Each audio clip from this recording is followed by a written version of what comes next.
So we are supposedly seeing a ceasefire come into effect by this Trump-backed peace plan in the Middle East. But we all know it. Those of us who have been following, those of us who do not have the memory of a fish, know that the nation that the International Association of Genocide Scholars has concluded is committing a genocide would not give up on this fresh piece of meat that is the acquisition of Gaza. It won't give up. It won't give up on what it would consider a final solution for the indigenous people of Palestine, which they have extrapolated from the land, from their indigenous lands, and now live in Gaza, in West Bank, in these concentration camps. They're not going to give up on this project of eliminating them or removing them from the land completely. This is just a ruse. This is a ruse to get their hostages back for political reasons, because Benjamin Netanyahu, he's evil, he's cunning, and he will ride whatever political wave by narcissistic billionaire politicians like Donald Trump. He'll ride that wave and then move on to the next wave, which is finding whatever hole there is, finding whatever excuse there is to go back into Gaza City again. Remember that this ethno-state, this stain of humanity, stain on humanity, this complete regression in any movement towards progressive values, because even though they may whitewash their image, they may say that they are pro-LGBTQ, they may be pro-multicultural, but they are medieval, pre-medieval in their thinking, they are pre-Neanderthal in their thinking. They believe in the elimination of tribes, from the goat to the baby to the elderly person, all innocent people. They believe in the complete extinguishing of these, of whatever they consider as an opposition to their goals and plans of maintaining an ethno-state.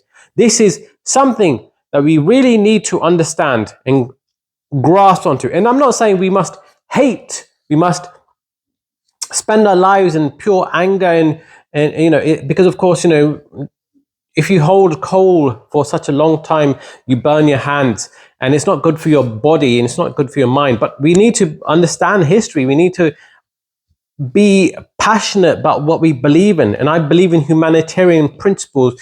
I do not believe in a tribalistic ethno-state that is pushing a genocide. Remember that the state that is committing genocide right now, this is the state that has pushed the levels of depravity. I mean, this is on camera. This is completely evidenced by 4K footage. This is a nation that blared on loudspeakers the crying of babies so that it could lure innocent civilians out in an effort to shoot them. This is a nation that promised that it would secure the safety of babies in the ICU in hospitals in Gaza, such as the Al-Shifa hospital, but they did not. In fact, when there was a temporary ceasefire, temporary hold on the war, people came back to decomposing bodies. This is absolutely disgusting. They do not see the innocence of Palestinians, because of course they know that if people were to understand how they acquired the land, how their history has been erased, then it would come back in a form of karma. They want to remove any kind of justice in the equation. And this is a social Darwinistic, Nazi-like way of thinking about the world. This is a Nazi way of thinking about how to conduct maintaining a state. And it's not just people who it's not people of one religion necessarily. Because, of course, the largest Zionist population on this earth are evangelical Christians from America. They contribute billions in funding, and they provide the moral support to this ethno-state. The issue fundamentally is a white supremacist way of thinking about the world. Now, history does not always repeat. It often rhymes. And the moral logic of Nazism, of fascism, it all comes together today in the form of the state of Israel. Now, even Israeli Zionist thinkers, before it became politically incorrect to admit the truth, in fact, that's not quite truth, because Israelis admit it in their language, in Hebrew, on a near common basis. But Vladimir Zeev Jabotinsky, he said that the indigenous people will always resist colonization as long as there's a chance to resist them. And he said that of the Palestinians, the indigenous people. And Moshe Sharett, the future first foreign minister of Israel, said that he did not come to inhabit a land, he came to a land to conquer it. You can go on and on and on and on. There's words that match up to the actions. And when this dust is settled and the mainstream news says the war is over, the underlying premise of Zionism is still going to be there. And we need to educate about the genocidal, the ethnic cleansing history. We need to educate about the Nakba. We need to educate about how, and I'm not saying we should encourage and cultivate hatred. We must, otherwise, however, we must cultivate understanding, because understanding is the only way we can get truth into the hearts of people. And we must also push for our freedom of speech. We must push against the right-wing swing towards fascism. All of it is interconnected.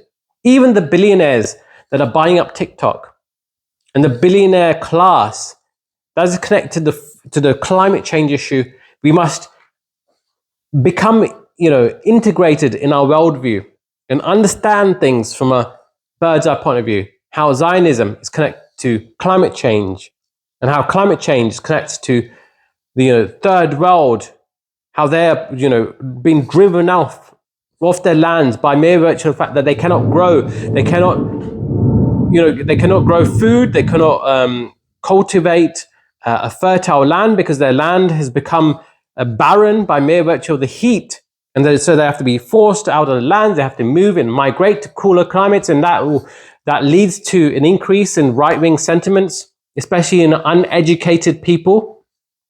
And I'm not here to